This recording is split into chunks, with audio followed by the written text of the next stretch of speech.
Hello and welcome from us. This week, two of the most pressing issues currently facing the capital. First, that acute shortage of housing. Then, a little later, our polluted air. As the Mayor begins to set out a number of initiatives to tackle it, we look at what lessons can be learned from Paris. Here with us this week, Paul Scully, Conservative MP for Sutton and Cheam, and Dawn Butler, Labour MP for Brent Central. Welcome to you both. I just want to ask them one thing quickly about this issue of social care, which is rising rapidly up the agenda and did so this week. If Surrey County Council were prepared, Paul, to withdraw their threat of 15% council tax rise for social care, there must have been something they were offered by government. Are you going to be asking for something similar? What's happening? It's interesting that, you know, Surrey County Council, they put up the 15% to a referendum, which, from what I was hearing, they were clearly going to lose. And they can approach the government to at least acknowledge the fact that it's a problem, which they've done.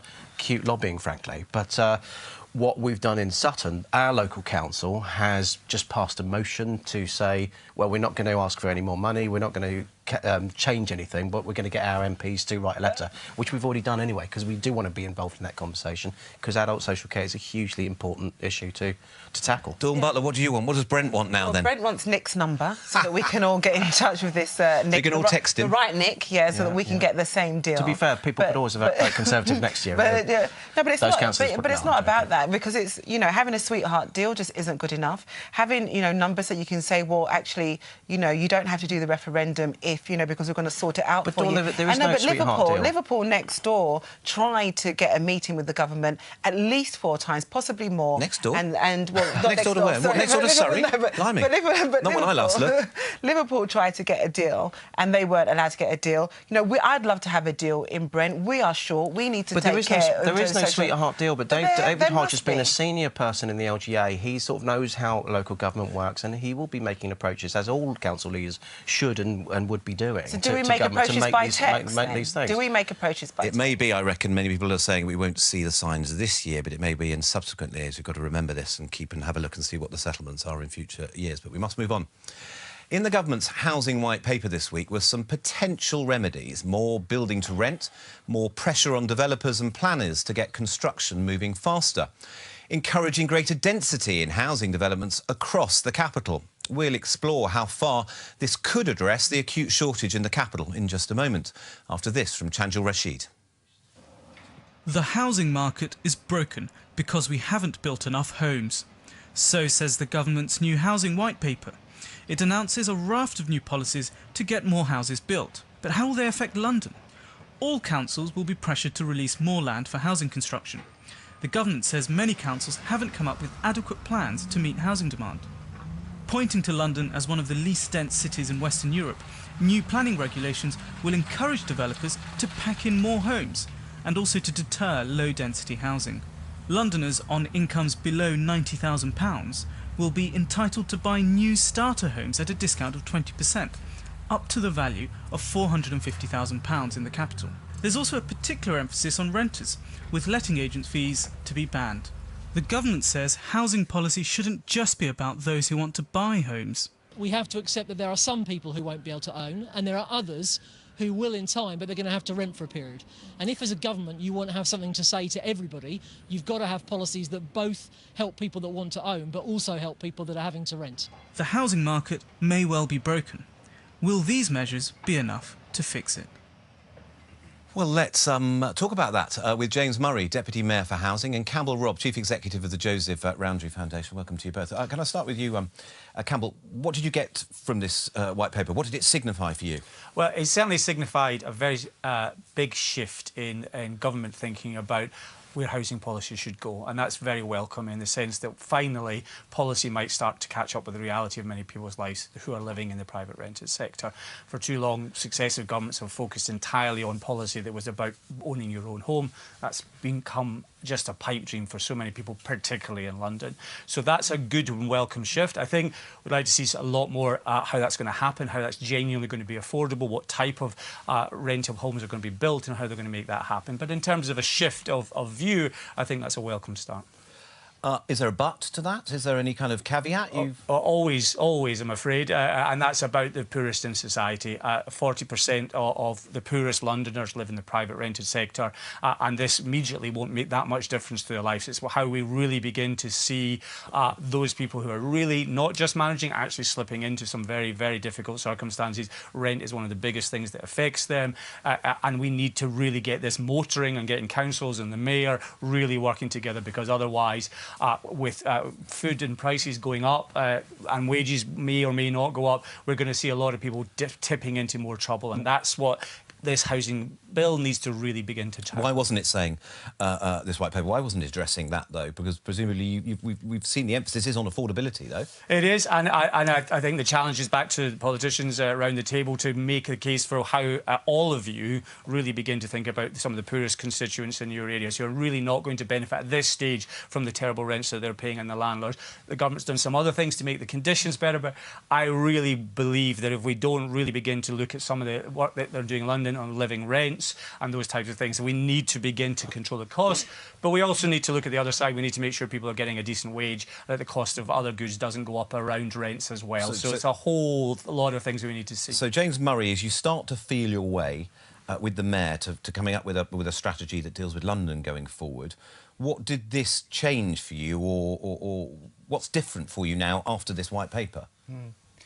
I think we welcome the white paper. You know, it shows us pointing in a slightly better direction. It shows the direction which we're moving in now recognises that we need different sort of homes for different people in London. And I think what Londoners have seen is the benefit of having a mayor and his team at City Hall who work closely with government to get the best deal for London. Are you saying that because of its focus on rent? You think there's a quite clear shift there to the rent? I think there's a lot of different shifts. There's a lot of practical measures in the bill, in the white paper, which show a slightly different emphasis and that we're pointing in a better direction. You know, and there are proposals there which we can discuss with the government in due course. And, you know, it was really encouraging for us to hear Gavin Barwell say on the day that the white paper came out that he's looking to do a bespoke deal with us about greater devolution to London over housing powers, which means it gives us the opportunity to make sure we've got the tools we need in London to build the homes that Londoners need. Dawn Butler, as a Labour MP and someone like Brent, do you feel quite such confidence? Or? I don't feel that confident because, you know, this government has made so many announcements around housing, you know, over 1,000 announcements since 2010 around housing, and yet still nothing's been done. I agree that the white paper kind of signifies that it's going in the right direction, but ultimately, you know, we need to build more homes, but they have to be truly affordable, not just 80% of the market rate. In Brent, houses are going for £720,000, 130% more than the average wage. So what we need is more affordable homes. They need to be built, and we need more social housing. I mean, this government's, you know, ideologically kind of committed to not building social housing and trying to move everybody out and away from their families and from the areas of work, like doctors and nurses and police officers. Paul answered that, and well, it's 2 points there, because it's Campbell's as well, isn't it? That there is a shift perhaps away from ownership, and do you welcome that, or are you absolutely wedded to the old Thatcherite, you know, dream of ownership? But also that it's still not addressing right down at the bottom end of the market that social. What affordable rents means now is something pretty close to market rent. Sure. Well, I think in terms of the first question, I think Campbell was absolutely right when he said this is a very rounded white paper, looking at a range of home ownership and rent. I think that this links in with the need for different types of private solutions in terms of intermediate housing, shared living, and these kind of projects that are already happening and that can be encouraged. But one thing that really stuck out, because if you're talking about a lot of affordability, whether it's ownership or rent, ultimately, it's, the starting point is about building more houses. And the thing that stuck out of the white paper for me, as a former councillor, was the ability for local councils to push developers to actually use the planning permission they've got. I haven't been a councillor for 7 years, but there's still developments that I was on the committee giving them planning permission for that are still sitting on a bit of paper. You're happy with this white paper signals that there's going to be more affordable housing for the people of your area? Absolutely. I mean, if you look at the completions that have happened over the last year under Boris, not the planning permission, but the completions, there are already a significant amount of those, that I think it's 38%, that were affordable. We can have. There were supposed to be 200,000 new houses built. But as I say, 38% of actual completions. But we absolutely need more, and I think this is the start of a conversation. That's the whole point about a white paper. It's not a policy; it's a conversation. It's consultation now. We all need to get stuck in to actually make it not just a bit of paper, but actually keys that are in people's hands. I just want to ask, hold that thought. I just want to ask James Murray, what does this mean, though, in terms of you shifting how much, or the kind of housing you're going to be providing here? How much are you going to go for in terms of ownership? How much is going to be London living rent, a third of salaries in areas? Yeah. Well, I think if you look at the deal which we did with government last November in the autumn statement, where we secured £3.15 billion, and that was for 90,000 new affordable homes. A record from a Conservative government. It was, yeah, and I think that shows, you know, Londoners are seeing the benefit of when you have the Mayor and his team at City Hall working with government to try and get the best deal. Conservative government that realises there's a problem and spends that money, whoever's in City Hall. I think the truth is, everyone in London knows there's a housing crisis, and, you know, we're working with councils across the board. And with one really simple question, though, now. Say you've got your affordable housing that you've promised is going to be half of all the new housing you build is affordable. Of that affordable chunk, how much will be a third of average wages in the area, your London living rent? How much of that chunk? What we set out clearly on the 90,000 homes, I can give you a really precise answer on that one. So the 90,000 homes that we agreed with government, putting the £3.15 billion toward that, around 2/3 of them are going to be for shared ownership or London living rent, and the other third are going to be affordable homes to rent. So how much will be the London living rent, that element?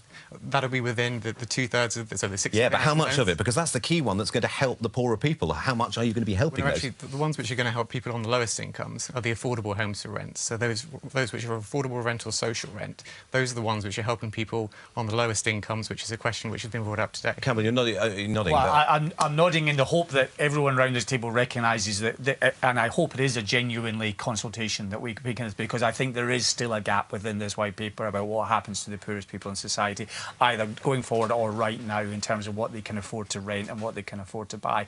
And I really think that we hope, and we've got lots of solutions and proposals we'll bring to the government for London as well, particularly because we have to recognise it's harder in London, it's tougher, there's more need, but I think this is a really good opportunity for everyone to sit down and say, come on, let's put ideology away from this and let's get on with getting some proper housing for some of the most. And can I just ask one thing, just to, check one last thing? Do you agree and do you accept that this is a shift away from ownership, and thus we've been a little bit preoccupied with ownership, allowing right to buy or putting the money into shared ownership? This does move away from that. Well, I think, as I say, it's more rounded, because I think there's absolutely nothing wrong with to meet people's aspirations to own their own home. But Campbell's absolutely right when he started off, talking about the fact that we are living in London, and it is a peculiarly broken market, as Gavin suggested. I'm an Outer London MP, and the challenges there are getting just as tough as parts of inner London. I've got a son that's renting, and we've all got those sort of same pressures. OK. Well, thanks for you two coming. Good to see you. Thank you. Let's move on. Sadiq Khan is calling for the government to help scrap diesel vehicles with a generous package of compensation for those owning them. It would cost a tidy £500 million in London alone. The Mayor claims he has the boldest plans of any city in the world to tackle air pollution. But Andrew Cryan reports that it doesn't compare to what's being done in Paris. Driving in Paris, not always known for being the calmest of experiences. But getting in a car in the French capital might soon be famous for something else, being almost impossible to do.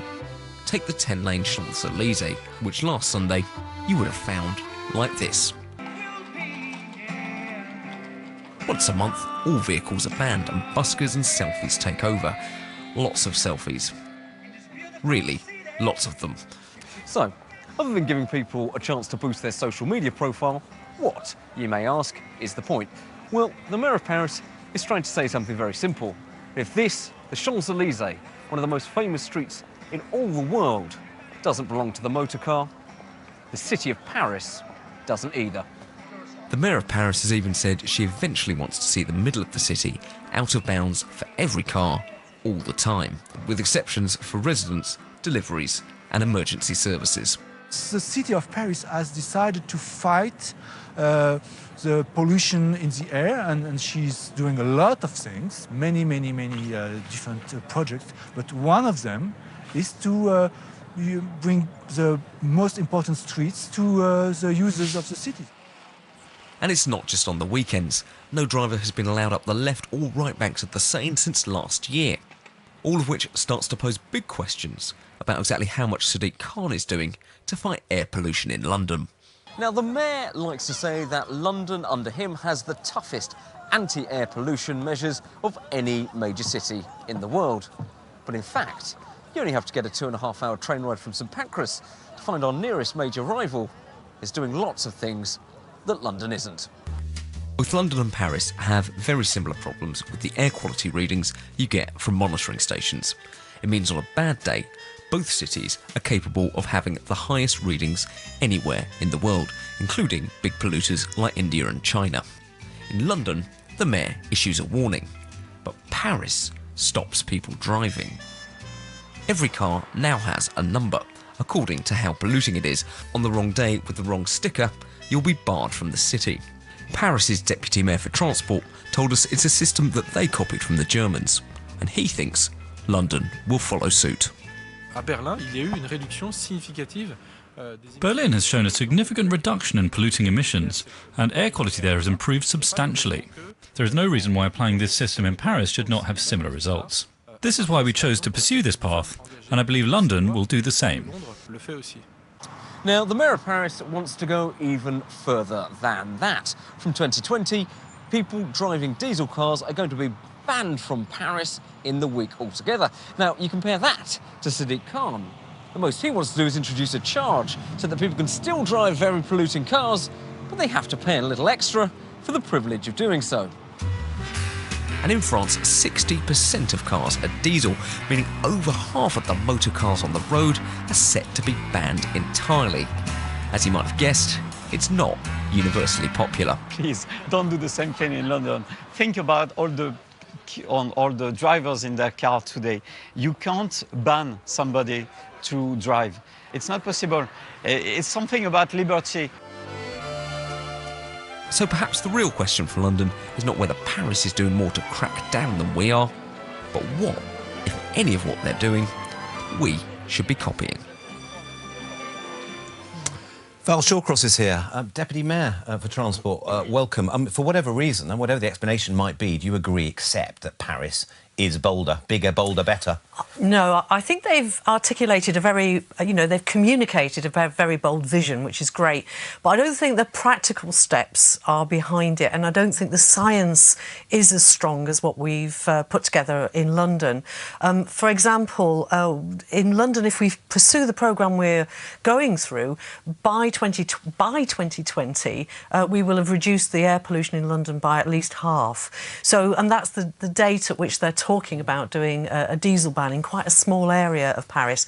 So, the programme we've got is a very practical one and very deliverable. And I'm very confident that what we're going to do is going to make a very, very big difference. But how come? If they say they're banning all diesel vehicles by 2020 and you're not, but charging, it'll be the T-charge, won't it? £10 or whatever it is. How come that is bolder than Paris? Well, we do actually have to go through a transition, because if we don't have the powers to ban diesel, by the way, but if we did, you would find there'd be a rush back to petrol. And in all of this, we've got to balance a couple of things.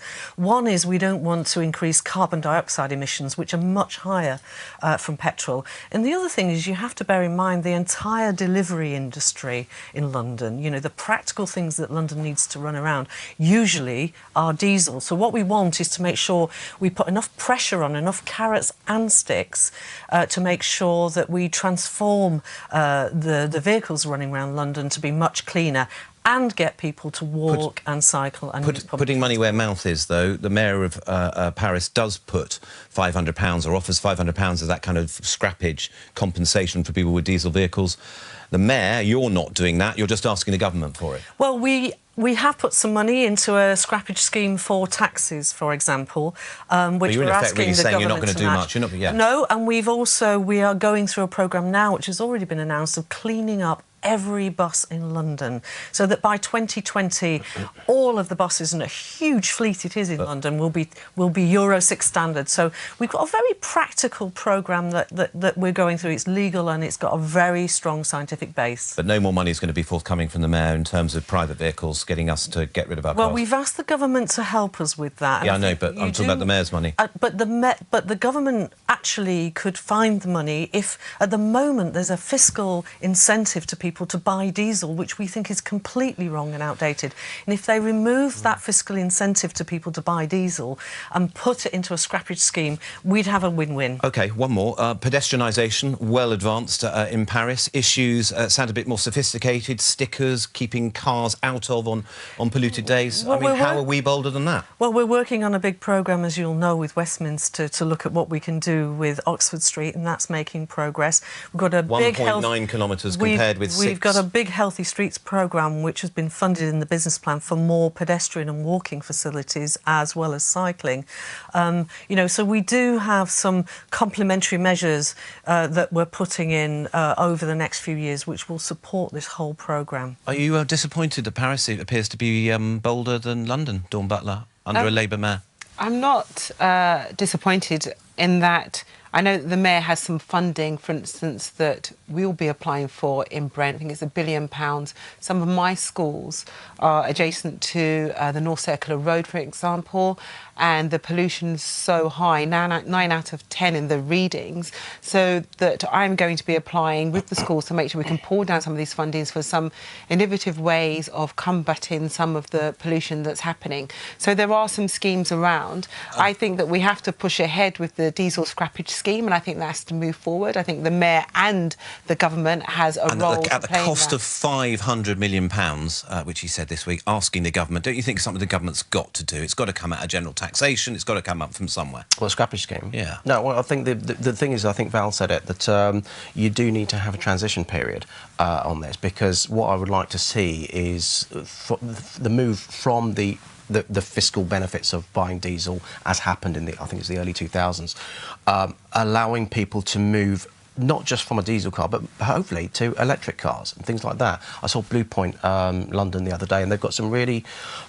good pioneering plans to put more charge points in the thing, because you actually have to have, if you're going to get rid of one car, you have to have them to an environmentally friendly alternative. There's no point in just scrapping it for the sake of it. Val Shawcross, let's tie this up. Are you saying that what Paris is saying is exaggerated because they're only talking a much smaller area? Or can you name me one area where you think currently London is bolder, is further ahead than Paris? Well, we'll be starting the T-charge, the toxicity charge for the most polluting vehicles, so the pre-2006 vehicles. From the objective is this October, so that's going to be very, very important. I think there's another thing about the stickers, you know, the congestion charge, which is the technology we'll be using in October. The camera-based technology picks up 98% of offenders, whereas if you're using a sticker scheme, you've actually got to have basically traffic wardens. So we're going to have very tight enforcement on the T-charge system. Well, we look forward to this competition continuing. Val Shawcross, thanks very much indeed. And to you too. Thanks a lot. Andrew, back to you.